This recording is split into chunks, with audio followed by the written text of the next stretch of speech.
let සහ let's කියන වචන දෙක පාවිච්චි කරන විදිය අද ඔයාලට මම කියලා දෙනවා හරිම පැහැදිලි විදියට. අපි let කියලා පාවිච්චි කරනවා නම් ඉඩ දෙන්න කියලා තමයි ඒක අර්ථය එන්නේ.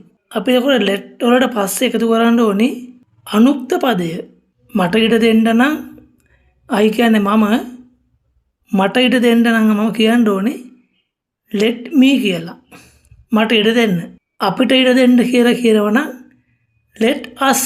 ඇයට ඉඩ දෙන්න කියලා කියනවා නම් let her. ඔහුට ඉඩ දෙන්න නම් let him. ඔවුන්ට ඉඩ දෙන්න නම් let them. මේ ඉඩ දෙන්න කියලා කියන්නේ මොනවා හරි දෙයක් කරන්න. ඒ නිසා let කියලා දාලා අනුත් පදයට පස්සේ ක්‍රියාපදේ දාන්න. එතකොට පුළුවන් ඒක අර්ථය ගන්න මට යන්න ඉඩ දෙන්න. let me go. අපිට එන්න ඉඩ දෙන්න. let us come. ඔවුන්ට ලියන්න ඉඩ දෙන්න. let them write. ඇයට හිතන්න ඉඩ දෙන්න. let her think. ඔහුට කතා කරන්න ඉඩ දෙන්න. let him speak. කුමාරට කන්න ඉඩ දෙන්න. let කුමාර eat. දැන් එයා let කියන එක පාවිච්චි කරන්න දන්නවා. let's කියලා කියන්නේ කෙටි යෙදුම. මේකේ තේරුම තමයි අපි හිස්තැනක් මු. හිස්තැනට අපි දාන්න ඕනේ මොනවාරි දෙයක් කරනවා කියන අර්ථය. එතකොට අර්ථය ගන්න පුළුවන් වාක්‍යයක සම්පූර්ණයෙන්ම අපි ඒ දේ කරමු. let's go now. අපි දැන් යමු. let's have breakfast. අපි උදේ ආහාර වේල ගමු. let's have lunch. අපි දවල් කෑම කමු. let's have dinner. අපි රාත්‍රී ආහාරය ගමු. let's close the door. අපි දොර වහමු. let's speak English. අපි ඉංග්‍රීසි කතා කරමු. let's learn English. අපි ඉංග්‍රීසි ඉගෙන ගමු. let's write in English. අපි ඉංග්‍රීසියෙන් ලියමු.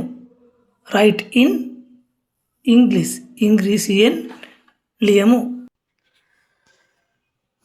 මෙතනදී භාෂාවකින් වැඩක් කරනකොට කින් කියනකොට I N එනවා in. ඉංග්‍රීසියෙන් කියද්දි in English. සිංහලෙන් නම් in සිංහල. දෙමළෙන් නම් in Tamil.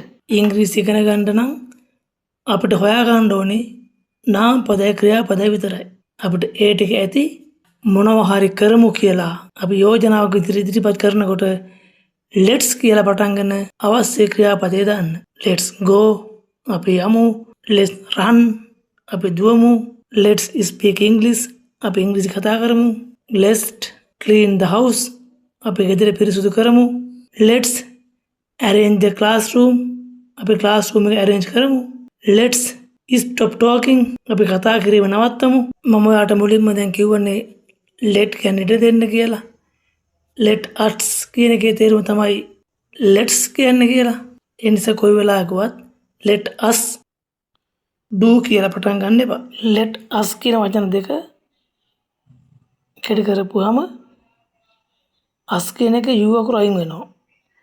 ඊට පස්සේ උඩින් කමාවක් දාන t අකුරට පස්සේ ඒ ළඟට දාන s අකුර. let us එක let's වෙනවා. ඉංග්‍රීසි භාෂාව සරල ඉගෙන ගන්න ආසාවක් මැත්තක් තියෙන කට්ටිය නෝට්බුක් එකක් අරගෙන මේ කුඩා ව්‍යාකරණ කොටස් පැහැදිලිව ලියා ගන්න. ලියාගෙන දෛනිකව පුරුදු වෙන්න. ඒ වගේම තමයි ඊළඟට ඔයාලට දාන වීඩියෝ එකක්වත් මිස් කරගන්නද බලාගන්න. මගේ channel එක subscribe කරලා තියාගන්න. කමෙන්ට් එකක් දාන්න. ඔයාගේ යාළුවන්ට ඥාතීන්ට හිතවතුන්ට පොළු සමාජිකයන්ට බලාගන්න ෂෙයා කරන්න.